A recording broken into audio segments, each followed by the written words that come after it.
আমরা এই ব্যাপারে আমরা কেউই জানতাম না। জি না এগুলো কিছুই না কইসন, মানে তান 2 বছর যে সাংবাদিকতার কাজে তাই বারে থাকতা কইসন। যে পত্রিকা হইলো যা দিন। জি হয় জি না এই ব্যাপারে আমরা কিছু পরিচয় করাইছেন না তা না। জি না পরিচয় করাইছেন না, আমরা আইডি কার্ড আছে, তা না আইডি কার্ড আমরা আমি আমার স্বামী হত্যার বিচার চাই প্রশাসনের কাছে আপনাদের মাধ্যমে। আমার স্বামীর বিচার চাই, যারা নিষ্ঠুরভাবে আমার স্বামীরে চক্রান্ত করিয়া আমার স্বামীরে হত্যা করছে তার বিচার চাই, বিচার চাই। জি আমরা বিয়ার 11 বছর পূর্ণ হয়েছে গিয়া আমরা বিয়ার। আমরা সাংসারিক জীবনে আমরা শান্তি, কোনো ব্যাপারে আমরা কোনো অশান্তি না। আমরা 3টা বাচ্চা, এই সংসারও তাই শান্তি আসলে, কোনো অশান্তি কোনো বাবদ কোনো আমাদের কোনো ঝামেলা অশান্তি কিচ্ছু ছিল না। নাজিমের স্ত্রী আছেন, তিনি শোকে বিহ্বল। তিনি বলেছেন যে তাদের 3টি সন্তান আছে, 12 বছর হয়েছে তাদের বিয়ের, এবং তাদের পারিবারিক জীবনে কিন্তু কোনো ধরনের অশান্তি ছিল না। পারিবারিক জীবনে বলা চলে যে তারা একটা শান্তির মধ্যেই ছিলেন, এবং তিনি যেটা বলেছেন যে নাজিম কখনো সিগারেটও পান করতেন না। আমরা একটু কথা বলবো একটু সময় পরে। আমরা আছি নাজিমের বাড়িতে। আপনারা দেখতে পাচ্ছেন যে এখানে তারা যেটি হচ্ছে যে নাজিমের লাশের জন্য অপেক্ষা করছেন তার স্বজনরা।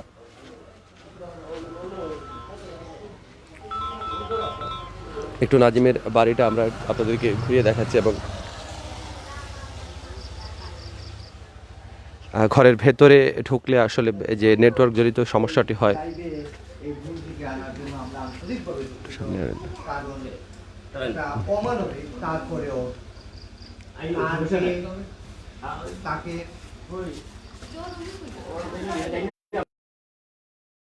বিভিন্নভাবে কালার করার চেষ্টা করেছিল, তাই আমরা স্থির বক্তব্য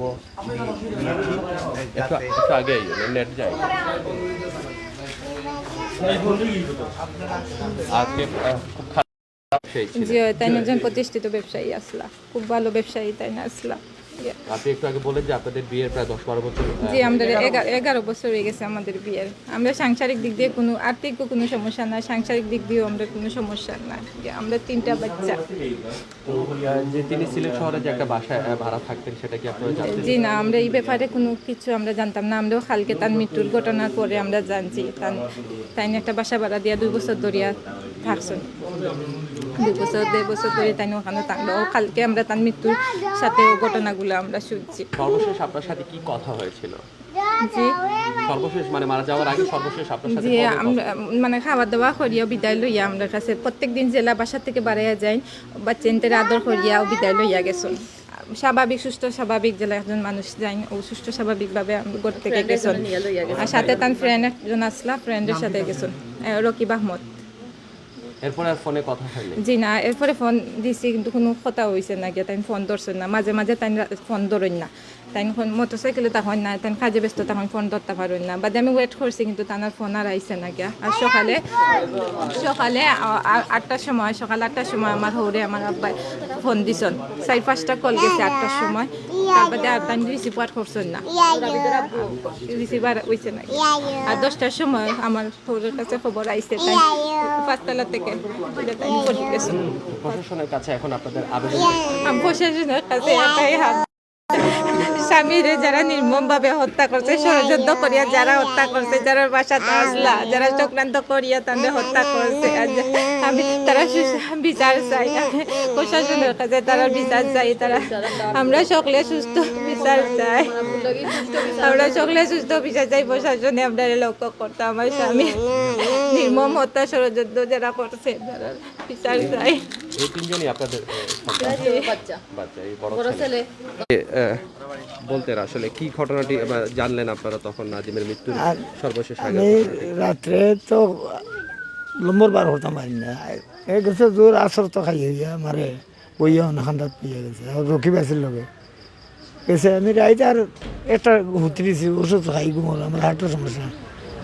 একটা সময় উঠে দেখি আইসে না, আইয়া দেখি লম্বর তো বার হতাম পারি না, ঘোড়া যায় না, লম্বর বার হতাম না। টিপতে টিপতে বলে মানে ফুয়ার বউরে ডাকতাম গিলা আর খারে কইতাম তে তা হোক বিয়ানে আইলে হোক নাইলে না ও বিয়ানে বউ আর হয়েছে বাইরে বললাম বেটি নম্বরটা দেও ও দিছে বেটি বার করে দিলাম 2-3টা ফোন ধরছে বললাম ধরুক না তাও যাই কি বাজারও দেয় আর কি গিয়ে বাজার বইতেছে টুলো ও আমারে ফোন দিছে ফোন দিয়া খবর আপনার আবিদ্যার আব্বা বলে ওই বলে তে আপনি জ করুকা ফুট করি মেডিকেল আউকা তাই 5 তালাতন পড়ে গেছেন দূর আল্লাহ আল্লাহ একটা পাগল নি 5 তালাতন পড়ে দিত এ সুস্থ জ্ঞানী বুয়া দাদা আমি ইয়া কি মারে আরো কত দেখো আপনি কোথায় কই আইছেন আপনার তো কই না বললাম তুমি মনে করে আসো বললাম তো বাংছে নি বলতে বলে না না তুমি আও আর লোকে তান বাই আর নি ছুটে দেন এই কিতা বাই ছুটে দেন আমি আইলাম বাড়িতে আমার বউরে লইয়া গেলাম গিয়া ও আমার তো রেকর্ডিং আছে মাতিছে তো নাই জলদি আও বললাম টিল্লা গোড়াচ্ছি বেটা ও গিয়া কইলাম কই না কই তাই মারা গেছেন হয়তো আমি বই গেছি আমি তো হাটের বেমারি বই গেছি বই আমার বউরে একটু আমি তানে বাড়িতে পাঠাইছি আর তো তারা হইলাম কোনানো আছে ও গোর গিয়ার বাদি গেছে পুলিশ গেছে তারা গেছে তো গেছে আমি আরও জায়গা তারা ঢুকছি না ও আমার বুয়া ও গেছে ছেলে মেয়ে কতজন আপনার? আমার 5 ছেলে। নাজিম কততম সন্তান ছিলেন? 4 নম্বর। ওনার মানে চলাফেরা বা এ বাবারে হাসা কথা হয় আমার বুয়া সিগারেটও খাইতে পানও খায় না তে সাজাইছে হয়তো দিছে ও গরু তো রাখছে ইয়া বেটে এটা একটা টেকার কদিন আগে আমার কাছে নিয়েছে কইছে 19 লাখ মরি আর 1 লাখ টাকা নইলে 1 লাখ টাকা দিছি তে তারা নিয়ে বেড়াছাড়া করি এটা টেকা টেকা করছে অনেক গুড়ার তো হে ভাগলো লাগান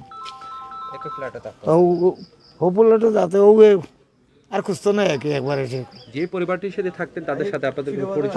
আমরা কোনো পরিচয় নাই, কোনো পরিচয় নাই। এখন আসলে কি প্রশাসনের কাছে আপনাদের কি দাবিটা আছে? আমার দাবিটা আছে আমার সুস্থ বিচার চাই, এর আর ফাঁসি চাই। আমার বাচ্চা মারছে যে আল্লাহ বিচার করুক, আমারও দেখো চেষ্টা করে।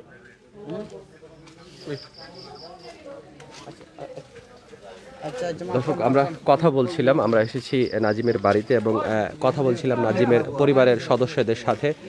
একটু আগে তার স্ত্রীর সাথে কথা বলেছি, এখন কথা বললাম তার বাবার সাথে। দর্শক, পরিবারের যে ভাষ্য, সেই ভাষ্য অনুযায়ী তারা বলছেন যে নাজিম খুবই ভালো একজন মানুষ ছিলেন এবং তিনি মোবাইল মার্কেটের একজন প্রতিষ্ঠিত ব্যবসায়ী ছিলেন এবং নাজিমের যে ব্যাপারটি সবচেয়ে বড় ব্যাপার, তিনি কিন্তু ধূমপানও করতেন না এবং তার পারিবারিক জীবনে কোনো অশান্তি ছিল না, অর্থনৈতিক কোনো সমস্যা ছিল না। তারা যে ব্যাপারটি বলতে চাচ্ছেন যে পরিবারটির সাথে আসলে নাজিম বসবাস করতেন বলে তারা পরে জেনেছেন, মৃত্যুর পরে, সেটা কিন্তু তারা আগে জানতে পারেননি।